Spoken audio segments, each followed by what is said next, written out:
Hello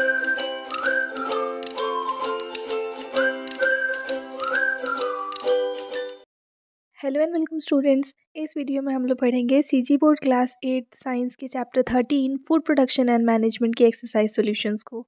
lesson के explanation के time मैं आपसे बोली थी कि मैं जब एक्सरसाइज सॉल्यूशन वाला वीडियो बनाऊंगी तो उसी में ही आपको आपके बुक के बीच में जो क्वेश्चंस दिए रहते हैं उनको भी डील करा दूंगी, यानी कि आपके इन टेक्स्ट क्वेश्चंस को।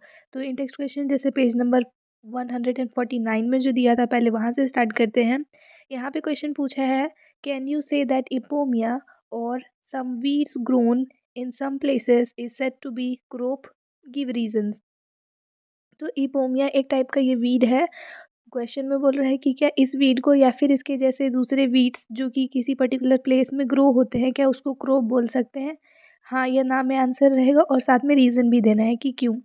तो यहाँ पे हो जाएगा नो, इपोमिया और weeds are not considered crops because, यानी कि इपोमिया या फिर वीड्स को क्रॉप्स की कैटेगरी में नहीं लिया जाता है। उसका रीज़न क्या है कि क्रॉप्स को कल्टीवेट करते हैं deliberately for a specific purpose. ठीक है, हमेशा उनको ग्रो किया जाता है एक स्पेसिफिक पर्पस के लिए, लेकिन पर्पसेस जैसे कि फूड के लिए या फाइबर के लिए या फिर दूसरे रिसोर्सेज के फॉर्म में। लेकिन वीड्स जो हैं वो अनइंटेंशनली ग्रो हो जाते हैं और वो compete करते हैं क्रॉप्स के साथ न्यूट्रिएंट्स के लिए, वाटर के लिए और स्पेस के लिए, और क्रॉप का प्रोडक्टिविटी भी रिड्यूस कर देते हैं। इसलिए वीड्स को क्रॉप्स के कैटेगरी में नहीं ले सकते। देन इसके बाद सेकंड क्वेश्चन पूछा है, write the different crops according to season. Season के अकॉर्डिंग कितने टाइप के क्रॉप्स हैं वो आपको बताना है। तो सीजन के अकॉर्डिंग वाला ये जो क्वेश्चन है क्रॉप्स का, ये बहुत ज़्यादा इंपॉर्टेंट है। तो हम लोग पढ़े हैं कि खरीफ क्रॉप होता है जिसको कि ऑटम क्रॉप्स बोलते हैं। देन रेबी क्रॉप्स होते हैं जिनको कि स्प्रिंग क्रॉप्स बोलते हैं, और देन जायद क्रॉप्स होते हैं।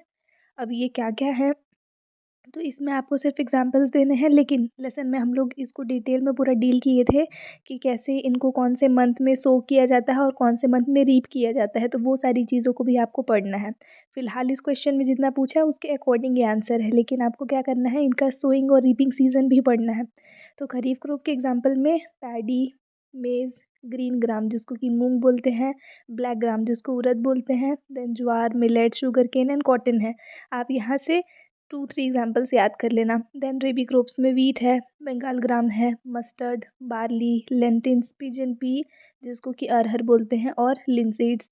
देन ज़ैद क्रॉप्स में watermelon, muskmelon, cucumber, sunflower, groundnuts. Now third question था, what are the traditional and modern equipments used in ploughing. तो प्लफिंग में ट्रेडिशनल इक्विपमेंट्स कौन से यूज़ हो रहे हैं और मॉडर्न इक्विपमेंट्स कौन से यूज़ हो रहे हैं। तो ट्रेडिशनल इक्विपमेंट्स में ट्रेडिशनल प्लफ यूज़ किया जाता है, या फिर सॉइल ओवरटर्निंग प्लफ एक रहता है। ट्रेडिशनल प्लफ नॉर्मल जो हैंड से यूज़ करते थे, और सॉइल ओवरटर्निंग वाला यहाँ पे ये रहता है कि सॉइल को पलटने का काम आता है ये। तो ये दो टाइप के ट्रेडिशनल इक्विपमेंट्स हैं। एंड मॉडर्न में ट्रैक्टर है, पावर रन कल्टीवेटर है, रोटावेटर है और हैरो है। देन इसके बाद में पेज नंबर 156 के क्वेश्चंस पे आते हैं। यहाँ पे आपसे पूछा था what is seed treatment. Seed treatment का आपको एक्सप्लेन करना है कि क्या होता है। नाउ सीड ट्रीटमेंट एक प्रोसेस है for preparing seeds before sowing to ensure healthy germination, यानी कि जो क्रॉप्स हैं उनका जर्मिनेशन हेल्दी हो उसके लिए सीड्स को प्रॉपरली ट्रीट किया जाता है, प्रिपेयर किया जाता है, एंड इस प्रोसेस को बोलते हैं सीड ट्रीटमेंट। अब इस सीड ट्रीटमेंट्स में क्या क्या होता है, तो फंजीसाइड्स या फिर इंसेक्टिसाइड्स को स्प्रेड करते हैं सीड्स में ताकि इन्फेक्शन से बचे। देन उन सीड्स को सोक करते हैं। कुछ कुछ सीड होते हैं ना जो बहुत ज़्यादा हार्ड होते हैं, तो जब आप उसको सॉइल में डालोगे तो उसको ग्रो होने में टाइम लगेगा, क्योंकि उसका जो आउटर सीड कोट है वो बहुत ज़्यादा हार्ड है। वो बहुत धीरे धीरे प्लांट जो है वो उसको ब्रेक करके उसके अंदर से निकल के आएगा। तो क्या करते हैं, उसको सोक कर देते हैं हॉट वाटर में, ताकि उसका जो आउटर स्किन है वो थोड़ा सा सॉफ्ट हो जाए और सीड जो है वो जल्दी जर्मिनेट हो, और साथ ही में वो पेस्ट और डिसीजेस से भी बचा रहे। देन सेकेंड क्वेश्चन है, why is it necessary to plant seeds at reasonable depths. यानी कि प्लांट्स जब भी लगाते हैं हम लोग तो जो सीड सो करते हैं उनको पर्टिकुलर एक फिक्स डेप्थ पे क्यों सो करना चाहिए, इसका क्या नेसेसिटी है। अब यहाँ पे आप आंसर लिखोगे, planting seeds at the correct depth ensures they receive adequate moisture, nutrients, air और प्रॉपर जर्मिनेशन। यानी कि जो सीड्स होते हैं उनको प्रॉपर डेप्थ में लगाने का रीज़न ये है कि उनको प्रॉपर मॉइस्चर मिलता रहे, न्यूट्रिएंट्स मिलते रहें और प्रॉपर एयर मिलता रहे ताकि जर्मिनेशन अच्छा हो। अगर यही सीड्स को ज़्यादा डीप हम लोग जर्मिनेट कर देंगे तो फिर वहाँ पे उसको एयर भी नहीं मिल पाएगा ठीक से, ना ही मॉइस्चर, ना ही न्यूट्रिएंट्स मिलेंगे। तो एयर तो ज़रूरी है ना, रिक्वायरमेंट तो है क्योंकि प्लांट्स को चाहिए होता है। तो इसके वजह से वो प्रॉपरली जर्मिनेट नहीं होगा। और वहीं पे अगर इसको ज़्यादा शैलो लगा दिए, मतलब कि एक में तो डीप लगाए थे तो दूसरे में हम लोग ज़्यादा डीप नहीं किए, ऊपर ऊपर ही लगा दिए, तो वो तुरंत ही वॉश अवे हो जाएगा। मतलब ज़्यादा पानी डालेंगे तो वो धुल के बाहर निकल जाएगा, तो इस वजह से भी वो प्रॉपरली डेवलप नहीं हो पाएगा। देन इसके बाद में 13 क्वेश्चन है, how is compost made. Compost बनाने का प्रोसेस क्या है। तो कंपोस्ट बनाने के लिए हम लोग डिकम्पोजिंग ऑर्गेनिक मैटर्स जैसे कि vegetable waste, dry leaves, fruit peels और एनिमल वेस्ट, इन सबको एक पिट में डालते हैं और वहाँ पे लेयर बनाते हैं गार्बेज का। और उसके बाद फिर ऑल्टरनेट में, ये क्वेश्चन क्योंकि हम लोग पूरा मेथड पढ़े थे ना, तो पहले गार्बेज का एक लेयर डाले हैं और उसके बाद उसमें सॉइल, डंग और वाटर का एक मिक्सचर डालते हैं।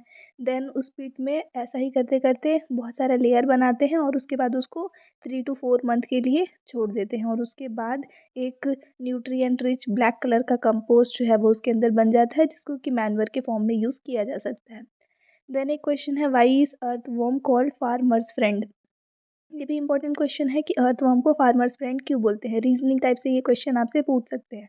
तो जो अर्थवर्म होते हैं उनको फार्मर्स फ्रेंड या फिर इको फ्रेंडली बोलते हैं। इसका रीज़न है कि वो डिकम्पोज करते हैं ऑर्गेनिक मैटर को न्यूट्रिएंट रिच वर्मी कंपोस्ट बनाने में। और इनका जो बरोइंग होता है वो भी सॉइल को एयरेट करने के काम आता है और उसकी फर्टिलिटी को भी एनहांस कर देता है। देन उसके बाद व्हाट इज़ फर्टिलाइज़र्स, ये भी इंपॉर्टेंट है, आपको फर्टिलाइज़र का डेफिनेशन याद करना है।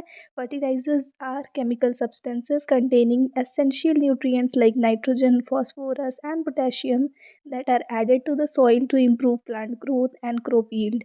यानी कि फर्टिलाइज़र्स केमिकल सब्सटेंसेस हैं जिनमें कि एसेंशियल न्यूट्रिएंट्स होते हैं, जैसे कि नाइट्रोजन प्रेजेंट होता है, फॉस्फोरस होता है, पोटेशियम होता है, जो कि सॉइल को इम्प्रूव करता है, प्लांट ग्रोथ में हेल्प करता है और क्रॉप का यील्ड जो है उसको इंक्रीज़ करता है।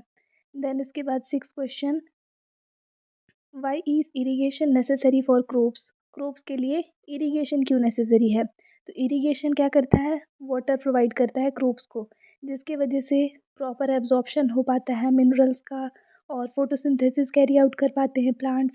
साथ ही में दूसरे बायोलॉजिकल प्रोसेस जो है उनके ग्रोथ और डेवलपमेंट के लिए जो भी नेसेसरी है वो सारे बायोलॉजिकल प्रोसेसेस को प्लांट्स जो है वो कर पाते हैं। इसीलिए इरिगेशन जो है वो बहुत ज़्यादा इंपॉर्टेंट होता है।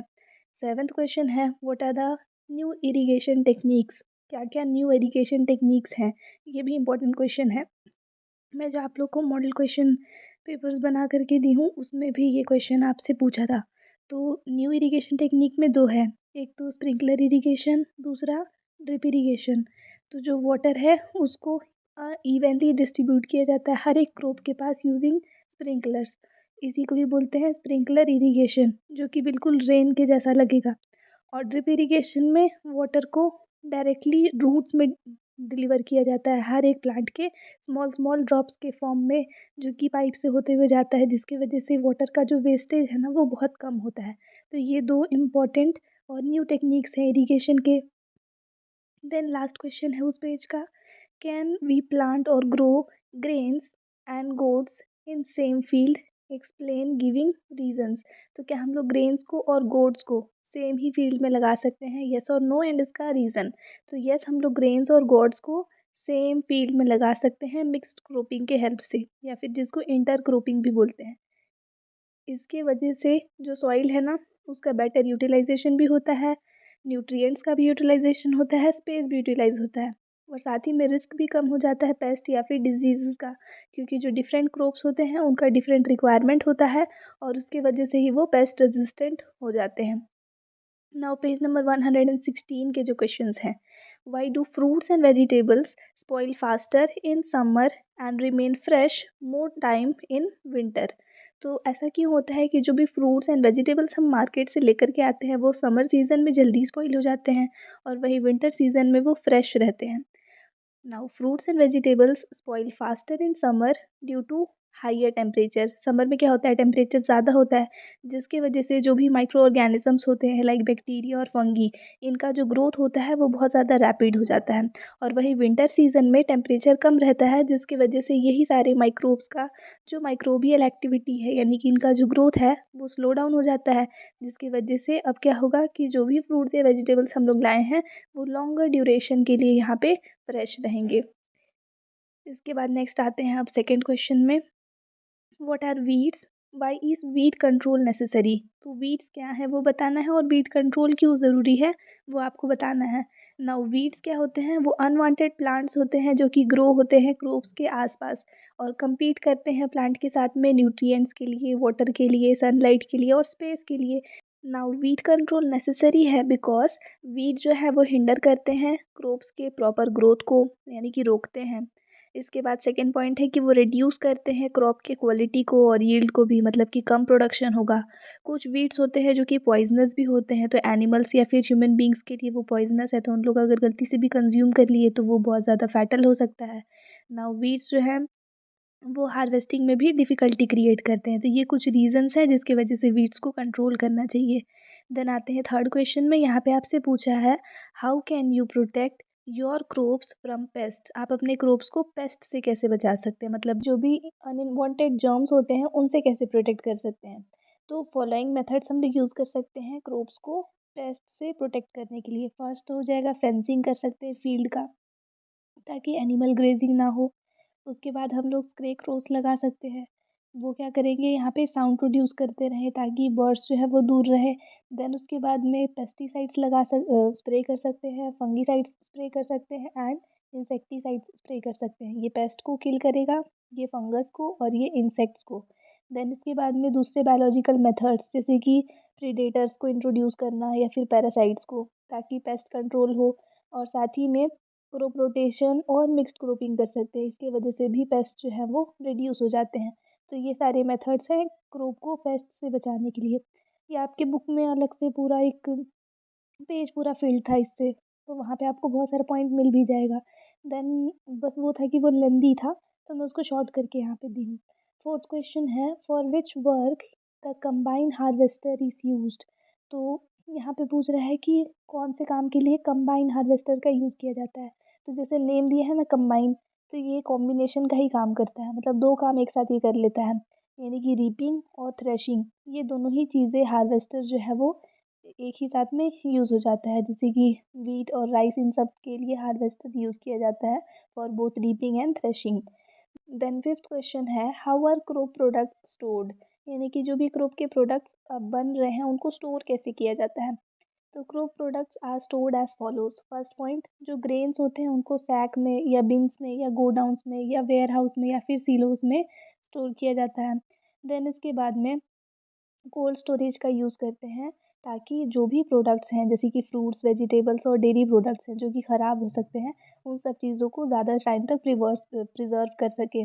देन प्रॉपर स्टोरेज जो है वो उसमें इंक्लूड कर सकते हैं वाइट वॉश्ड वॉल रहे, इंसेक्टिसाइड ट्रीटमेंट हुआ रहे, वेंटिलेशन अच्छा रहे वहाँ पे, मॉइस्चर कंट्रोल हो। इन सारी चीज़ों से जो भी क्रॉप्स होते हैं ना वो स्पॉइल होने से बच जाते हैं। तो ये सारे रीज़न हैं क्रॉप्स को स्टोर करने के लिए, मतलब तरीके हैं ये सारे। नाउ सारे आपके इन टेक्स्ट क्वेश्चंस कंप्लीट हो गए। अब आते हैं एक्सरसाइज क्वेश्चंस में।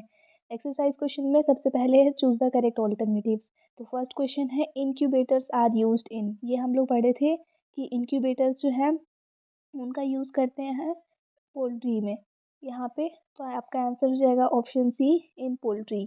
Then hybridization is a technique of, hybridization क्या है, तो आपके पास में ये फोर ऑप्शंस हैं। यहाँ पे आपका आंसर है artificial crossing and producing seeds with required qualities. तो क्या होता है कि आर्टिफिशियली डिफरेंट वेराइटीज़ के सीड्स को यहाँ पे क्रॉस कराया जाता है, ताकि एक रिक्वायर्ड आपको जैसा क्वालिटी चाहिए उस क्वालिटी का सीड जो है वो डेवलप कर पाए। तो ये टेक्निक है हाइब्रिडाइजेशन का। देन इसके बाद में थर्ड क्वेश्चन है कि carbonic products obtained from waste of animals and decomposed plant is called. तो जो भी प्लांट्स डिकम्पोज हो गए हैं और उनके डिकम्पोजिशन से या फिर एनिमल्स के डिकम्पोजिशन से जो कार्बनिक प्रोडक्ट बना है उसको क्या बोलते हैं। तो ये मैन्योर होता है। तो आंसर हो जाएगा आपका option B, manure. Green manure भी बोल सकते हैं, लेकिन यहाँ पे मैन्योर आपको इसलिए कन्फ्यूज़न के लिए ही दोनों ऑप्शंस दिए हैं, तो आप याद रखना है कि मैन्योर होगा जो प्लांट्स और एनिमल्स के डिकम्पोजिशन से बन रहा है। फोर्थ क्वेश्चन है which is not a method to maintain the fertility of a soil. तो क्रॉप रोटेशन से भी सॉइल फर्टिलिटी मेंटेन होता है, मिक्स क्रॉपिंग से भी होता है, और लैंड को अनकल्टिवेटेड कुछ टाइम के लिए, ठीक है, कुछ टाइम के लिए अनकल्टिवेटेड छोड़ने से भी उसका फर्टिलिटी जो है वो इंक्रीज़ होता है, लेकिन वीडिंग से उसका फर्टिलिटी डिक्रीज़ हो जाता है। आंसर हो जाएगा option C. Then which machine is used for both reaping and threshing. तो ये अभी हम लोग क्वेश्चन आंसर से पढ़े, कंबाइन हार्वेस्टर। तो यहाँ पे आंसर दिया आपके कंबाइन मतलब ऑप्शन में, तो ऑप्शन सी आपका करेक्ट हो जाएगा यहाँ पे, कंबाइन। देन इसके बाद में फिल इन द ब्लैंक्स, ये क्वेश्चन था। तो आर्टिफिशियली प्रिपेयर्ड मैन्योर, इसको बोलते हैं fertilizer. Then levelling the land is done by harrow machine levelling. तो लैंड का जब लेवलिंग कराना होता है मतलब करना होता है तो हैरो मशीन यूज़ करते हैं। देन हस्क को रिमूव करना ग्रेन में से, इस प्रोसेस को बोलते हैं winnowing. Then to make fodder of dairy animals more nutritive. जो भी डेयरी एनिमल्स होते हैं ना, उनका जो फूडर होता है यानी कि उनको जो खाना दिया जाता है उसको ज़्यादा न्यूट्रिटिव बनाने के लिए उसमें मस्टर्ड ऑयल के एग्स को ऐड करते हैं और कॉटन सीड्स के ऑयल के एग्स को ऐड करते हैं। देन हनी कहाँ से प्रोड्यूस होता है, तो ऑब्वियसली हनी के प्रोडक्शन के लिए बीज को रियर करते हैं, तो ये हो जाएगा इसका आंसर। देन इसके बाद में नेक्स्ट दिया है कुछ स्टेटमेंट्स यहाँ पे दिए हैं, तो फाइंड करना है करेक्ट स्टेटमेंट्स को और रीराइट करना है रॉन्ग स्टेटमेंट्स को। जैसे आपको ट्रू एंड फॉल्स दिया होता है ना, तो वैसे ही है, लेकिन ट्रू और फॉल्स में सिर्फ आप मेंशन कर देते हो कि कौन सा ट्रू है कौन सा फॉल्स है। यहाँ पे जो फॉल्स स्टेटमेंट है उसको आपको करेक्ट भी करना है। तो फर्स्ट स्टेटमेंट दिया था kharif crops require more water than rabi crops, तो यहाँ पे आंसर हो जाएगा ट्रू, करेक्ट है ये, ठीक है, तो करेक्ट आप लिख दोगे। Then pesticides and weedicides are not harmful to human beings, तो ये स्टेटमेंट हो गया रॉन्ग, करेक्शन क्या होगा, pesticides and weedicides are harmful to human beings. Then इसके बाद में थर्ड पॉइंट है earthworm are harmful for crops, तो ये रॉन्ग हो जाएगा, अर्थवॉर्म आर बेनिफिशियल या फिर यूजफुल लिख सकते हैं for crops. Then wheat is main kharif crop of our country, ये स्टेटमेंट भी रॉन्ग है, वीट जो है वो रेबी क्रॉप है, तो आप लिखोगे wheat is the main rabi crop of our country, या फिर यहाँ वीट की जगह पे rice is the main kharif crop of our country. Now fifth question है there is much carbohydrate and fat in mushroom, तो ये आंसर करेक्ट हो जाएगा आपका। मशरूम में बहुत सारा कार्बोहाइड्रेट और फैट होता है, साथ ही में प्रोटीन भी बहुत सारा होता है, तो ऑल्टरनेटिव है, गुड सोर्स ऑफ प्रोटीन भी है। नाउ फोर्थ क्वेश्चन है राइट शॉर्ट नोट्स ऑन, कुछ कुछ पॉइंट्स दिए थे जिसपे आपको शॉर्ट नोट्स लिखना था। पहला दिया था मिल्क प्रोडक्शन, तो मिल्क प्रोडक्शन में लिख सकते हैं rearing of cows and buffaloes for milk by providing proper nutrition shelter and medical care, इसको बोलते हैं मिल्क प्रोडक्शन, यानी कि काउस एंड बफेलोज को रियर करना ताकि मिल्क प्रोडक्शन हो सके और वहाँ पे प्रॉपर न्यूट्रिशन दिया जाता है, शेल्टर मिलता है और मेडिकल केयर भी देते हैं। नाउ पिसीकल्चर क्या है, तो it is rearing of fish in farms और ponds for making for food. अब इसमें इंक्लूड करते हैं फ्रेश वाटर फिश को, एग्जांपल रोहू, और सॉल्ट वाटर फिश को, एग्जांपल ट्यूना। नाउ एपीकल्चर, तो एपीकल्चर है rearing bees in artificial hives for honey and wax, तो हनी और वैक्स के लिए बीज को आर्टिफिशियली रियर करना। नाउ हनी जो है उसमें क्या क्या होता है इसका कंटेंट भी दे दिया है, वाटर शुगर एंड मिनरल्स। जैसे आपको शॉर्ट नोट्स बोला है ना, तो आप थोड़ा एक्स्ट्रा में भी यहाँ पे ऐड कर सकते हैं, मार्क्स पे डिपेंड करेगा कि कितना मार्क्स से आपसे पूछा है मतलब एग्जाम टाइम में, और बाकी आपके नोट्स में आप कुछ भी लिख सकते हो। नाउ पोल्ट्री फार्मिंग, तो पोल्ट्री फार्मिंग क्या है, तो rearing of hens ducks and other birds for egg and meat, इसमें और क्या क्या इंक्लूड है, तो ब्रीड इम्प्रूव ब्रीड्स भी यहाँ पे बनाए जाते हैं, जैसे कि वाइट लेग हॉर्न, ये हैन का एक इम्प्रूव ब्रीड है। नाउ अर्थ वॉर्म मैनुअर, इसके ऊपर लिखना था, तो वर्मी कंपोस्टिंग भी बोलते हैं इसको, तो vermi composting involves using earth worms to convert organic waste into nutrient rich compost, तो अर्थवॉर्म मैनुअर या फिर वर्मी कंपोस्ट सेम थिंग है, अगर दोनों में से एक भी पूछता है तो आपको ये लिखना है। तो यहाँ पे क्या होता है, अर्थवॉर्म को यूज़ किया जाता है ऑर्गेनिक वेस्ट को न्यूट्रिएंट रिच कंपोस्ट में कन्वर्ट करने के लिए। देन मशरूम कल्चर, तो cultivation of edible fungi, example है button mushrooms on wheat husk और straw under controlled conditions is called mushroom culture, यानी कि जो भी एडिबल फंगी है, जैसे यहाँ एग्जांपल दिया है बटन मशरूम्स का, इसके अलावा ईस्टर मशरूम्स भी होते हैं, तो इनका कल्टीवेशन वीट हस्क में और स्ट्रॉ में कंट्रोल्ड कंडीशन के अंदर इस प्रोसेस को बोलते हैं mushroom culture. Now cold storage, तो ये एक स्टोरेज टेक्निक है पेरिशेबल आइटम्स के लिए, मतलब जो ख़राब हो जाते हैं वो आइटम्स के लिए, जैसे कि फ्रूट्स एंड वेजिटेबल्स, जो कि लो टेम्परेचर पे बहुत दिन तक प्रिजर्व किए जाते हैं जिससे वो स्पॉइल होने से बचते हैं। नेक्स्ट है आपसे, ये क्वेश्चन भी हम लोग मॉडल पेपर में देखे थे। स्केच बनाना है फॉलोइंग फार्मिंग टूल्स का। एक तो ट्रेडिशनल प्लफ, ये आपकी बुक में डायग्राम दिया है, वहाँ से आप बना सकते हो, नीचे फिगर ज़रूर मेंशन करना है एंड इसको लेबल भी करना है। देन सेकंड दिया था सिंपल सीड ड्रॉपर, ये भी आपकी बुक में दिया है सिंपल सीड ड्रॉपर, एकदम लेबल करना ही करना है और नीचे मेंशन करना है कि किस चीज़ का फिगर है ये। देन इसके बाद थर्ड दिया था हैरो, इसमें भी सेम नीचे फिगर जो है वो मेंशन करेंगे और उसके बाद उसमें जो भी लेबलिंग दिया है थोड़ा बहुत वो करेंगे। आपके बुक में ये तीनों डायग्राम है, आप वहाँ से देख करके इसको बना सकते हो। देन इसके बाद में सिक्स्थ, अब यहाँ से क्वेश्चन आंसर स्टार्ट होते हैं। फर्स्ट क्वेश्चन पूछा है what are farming methods and write the different steps involved. तो फार्मिंग मेथड क्या है ये आपको बताना है और उसके बाद इसमें क्या क्या स्टेप्स होते हैं ये बताना है। तो farming method refers to preparation and procedures followed by farmers to achieve maximum yield from the available land। यानी कि फार्मिंग मेथड्स क्या है, ये कुछ प्रिपरेशंस हैं एंड प्रोसीजर हैं जो कि हर एक फार्मर जो है वो फॉलो करता है ताकि उसके पास जितना भी लैंड अवेलेबल है उससे वो मैक्सिमम यील्ड या मैक्सिमम प्रोडक्शन निकाल करके ला पाए। नाउ डिफरेंट स्टेप्स क्या क्या होते हैं इसमें, तो ये तो हम लोग पूरा एकदम डिटेल में पढ़े थे। सबसे पहले लैंड को सिलेक्ट करते हैं, then preparation of land, then selection of seed and seed treatment, then उसके बाद उन सीड्स को सो करेंगे, फिर फर्टिलाइजर्स ऐड करेंगे, देन इरिगेशन होगा, देन वीड कंट्रोल यानी कि वीडिंग उनको रिमूव करना, देन क्रॉप को प्रोटेक्ट करना, देन हार्वेस्टिंग और थ्रेशिंग और लास्ट में स्टोरेज। तो ये 10 स्टेप्स जो है वो इन्वॉल्व रहते हैं मेनली फार्मिंग मेथड्स में। देन सेकेंड क्वेश्चन यहाँ पे आपसे पूछा है,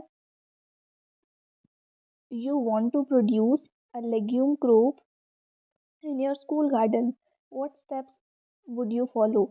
तो आपको आपके स्कूल गार्डन में लेग्यूम क्रॉप लगाना है, इसमें आप कौन से स्टेप्स फॉलो करोगे। तो आप ये जो ऊपर स्टेप्स दिखे थे ना इनको ही फिर से यहाँ मेंशन कर सकते हैं या फिर शॉर्ट में मेंशन कर सकते हो। जैसे पहले लैंड सिलेक्ट करेंगे, देन सॉइल को प्रिपेयर करेंगे, देन सीड ट्रीटमेंट करेंगे, देन सीड्स को सो करेंगे, फिर इरीगेट, देन फर्टिलाइजर्स ऐड करना, देन वीड कंट्रोल, देन उसको प्रोटेक्ट करेंगे पेस्ट से और लास्ट में उसको हार्वेस्ट करेंगे। तो ये तरीका हो गया इसका। तो वही सारी चीज़ें हैं जो अभी हम लोग ऊपर देखे, तो शॉर्ट में भी मेंशन कर सकते हैं और वैसे ही वो लॉन्ग में अगर ज़्यादा मार्क्स में क्वेश्चन आता है तो ऊपर वाला जो आंसर था वैसे ही लिख देंगे। थर्ड क्वेश्चन है, which method of sowing seeds do you prefer, scattering या फिर पंचर मेथड। तो ये दो मेथड्स आपको दिए हैं, इनमें से कौन सा मेथड आप प्रेफर करोगे सीड के सोइंग के लिए। तो मेरे अकॉर्डिंग तो पंचर मेथड बेटर है, तो मैं वैसा लिख दी हूँ कि पंचर मेथड इज़ बेटर या फिर is preferred as it ensures proper depth spacing and uniform growth. पंचर मेथड में क्या करते हैं, एक एक होल बना के उसके अंदर सीड्स को डालते जाते हैं, तो ऐसे में प्रॉपर डेप्थ भी मिलता है, अच्छे खासे स्पेसिंग आप अपने अकॉर्डिंग स्पेस रख सकते हो और यूनिफॉर्मली वहाँ पे ग्रोथ भी होगा उसका। और उसके अलावा स्कैटरिंग मेथड में बस एक ही बार से स्प्रे कर देते हैं फार्मर्स को, आप देखे होगे फेंक फेंक करके लैंड में बस स्प्रे करते जाना, तो इसकी वजह से प्रॉपर डेप्थ भी नहीं मिलता है, स्पेसिंग भी नहीं रहता है और यूनिफॉर्म वहाँ पे ग्रोथ भी नहीं हो पाता है। तो मेरे अकॉर्डिंग पंचर मेथड बेटर है। फोर्थ क्वेश्चन है, what are hybrid seeds, why are hybrid seeds consider better than normal seeds.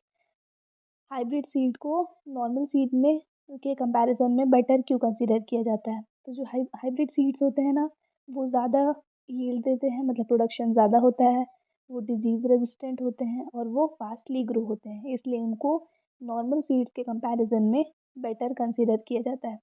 यहाँ पे आपसे पूछ सकता है what are the qualities of hybrid seeds, तो उसमें भी आप यही चीज़ें लिख सकते हो कि they give more yield, they are disease resistant and they grow faster. तो ये सारे उसके कैरेक्टरिस्टिक फीचर्स भी हैं।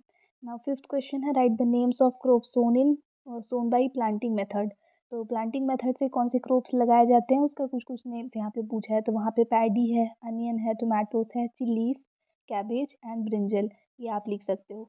देन वापस से वही है, short notes on 2 new techniques of irrigation, जो पहले हम लोग शॉर्ट में देखे थे उसी को ही अब थोड़ा सा डिटेल में देखेंगे। तो स्प्रिंकलर इरिगेशन और drip irrigation. Now sprinkler irrigation, तो इस मेथड में जो स्टैंडिंग क्रोप्स रहते हैं उनको आर्टिफिशियली शावर किया जाता है वाटर से। ये जो वाटर है वो हाई प्रेशर में पाइप्स के थ्रू पास होता है और उसके बाद जब वो उसके नोच के पास आएगा तो वहाँ से शावर के जैसा फ्लो होने लगता है। इस मेथड में ये जो मेथड इरिगेशन का, इसे परफेक्ट, ये बहुत ज़्यादा परफेक्ट है अनइवन लैंड्स के लिए, जहाँ पे कोई दूसरा मेथड जो है वो इफ़ेक्टिव नहीं है। अनइवन मतलब जहाँ पे लैंड ऊपर नीचे है, तो स्प्रिंकलर के फॉर्म में वो दूर दूर तक वाटर जो है वो फेंका जाएगा रेन के जैसे, तो हर एक क्रोप को यहाँ पे वाटर मिल जाता है, तो अनइवन लैंड के लिए परफेक्ट मेथड है। नाउ ड्रिप इरीगेशन, तो ये जो मेथड है यहाँ पे वाटर को डिलीवर किया जाता है ड्रॉप बाई ड्रॉप प्लांट के रूट्स में। यहाँ पे वाटर का जो वेस्टेज है ना वो मिनिमाइज हो जाता है, और ये जो मेथड है वो दूसरे केमिकल्स जो होते हैं उनको भी उस वाटर में मिक्स करके प्लांट्स को डायरेक्टली देने के ये काम आता है। सेवन्थ क्वेश्चन है, why are mushroom considered as food products, तो मशरूम को फूड प्रोडक्ट्स के फॉर्म में क्यों बोलते हैं। जो मशरूम्स है ना उनमें प्रोटीन बहुत सारा होता है, वाइटामस होते हैं, बी और सी मिनरल्स होते हैं, फाइबर होते हैं, जो कि उसको बहुत ज़्यादा न्यूट्रिशियस बना देता है वेजिटेरियन फूड के फॉर्म में। Therefore mushrooms are considered a food product. Now eighth question है, what do you understand by crop improvement, तो क्रॉप इम्प्रूवमेंट्स आप क्या समझते हो। तो क्रॉप इम्प्रूवमेंट क्या है, ये इन्वॉल्व करता है हाइब्रिडाइजेशन को, जिसमें कि एडवांस्ड मेथड्स यूज़ होते हैं जिसकी वजह से यील्ड जो है वो इंक्रीज़ होता है, डिजीज़ रेजिस्टेंट बनते हैं क्रॉप्स, और क्रॉप का क्वालिटी भी अच्छा होता है। तो ये मेथड मतलब ये प्रोसेस है क्रॉप इम्प्रूवमेंट का। नाउ नाइन्थ क्वेश्चन, यहाँ पे आपसे पूछा है, how can the fertility of the soil be maintained by crop rotation, तो क्रॉप रोटेशन से सॉइल का फर्टिलिटी जो है वो कैसे मेंटेन होता है। नाउ सॉइल का जो फर्टिलिटी है उसको मेंटेन करने के लिए क्रॉप रोटेशन यूज़ करते हैं, क्योंकि यहाँ पे सेम टाइम में डिफरेंट टाइप्स ऑफ क्रॉप्स जो हैं वो ग्रो होते हैं वन आफ्टर अनदर, तो अगेन एंड अगेन। तो जब हम लोग देखते हैं ना कि एक ही क्रॉप को एक के बाद एक लगाया जा रहा है, तो इसके वजह से सॉइल का जो फर्टिलिटी है वो डिक्रीज़ हो जाता है। नाउ इसी फर्टिलिटी को मेंटेन करने के लिए डिफरेंट टाइप्स ऑफ क्रॉप्स को लगाया जाता है एक के बाद एक, वन आफ्टर अनदर। तो यूजुअली एक लेग्यूम क्रॉप लगा देते हैं किसी एक ग्रेन के बाद, जिसके वजह से जो सॉइल है उसका नाइट्रोजन कंटेंट जो है वो रिटेन्ड रहता है और सॉइल जो है वो फर्टाइल बने रहता है बहुत टाइम के लिए। तो क्रॉप रोटेशन जो है वो इम्पोर्टेंट है इसीलिए। अभी ये जो मशरूम वाला एक क्वेश्चन था यहाँ पे आपको ट्रू एंड फॉल्स वाला, मतलब करेक्ट एंड रॉन्ग स्टेटमेंट वाले में, तो यहाँ पे आप इसको करेक्ट भी बोल सकते हो कि मशरूम जो है कार्बोहाइड्रेट एंड फैट इसमें काफ़ी होता है, लेकिन ना यहाँ पे मशरूम में प्रोटीन का कंटेंट भी बहुत हाई है, तो उस हिसाब से आप इस स्टेटमेंट को रॉन्ग भी लिखेंगे तो भी चलेगा। यहाँ पे रॉन्ग लिख के लिख सकते हैं, देयर इज मच, मच के बाद में प्रोटीन इन मशरूम, तो वो स्टेटमेंट भी बेटर हो जाएगा। या फिर there is less carbohydrate and fat in mushroom, तो वो भी आप लिख सकते हो। और करेक्ट भी बोलेंगे तो भी कोई दिक्कत नहीं है, तो बाद में कंट्रोवर्सी मत हो कि मैम ये क्वेश्चन गलत हो गया, इसलिए मैं आपको इसको करेक्शन भी बता दे रही हूँ कि दोनों चीज़ें पॉसिबिलिटीज़ हैं। नाउ आई होप यहाँ तक आपको ये वीडियो समझ में आया। आपको इसके अलावा अगर आप ये लेसन का एक्सप्लेनेशन नहीं देखे थे ना, तो वो वीडियो और दूसरे लेसन के एक्सप्लेनेशन एंड क्वेश्चन आंसर्स वाला वीडियो जो है उसके प्लेलिस्ट का लिंक स्क्रीन पे फिलहाल डिस्प्ले हो रहा होगा, आप यहाँ पे क्लिक करके देख सकते हो। Thanks for watching, and please do subscribe if you are new to our channel, and if you want to stay connected with us then join the Telegram link given in description.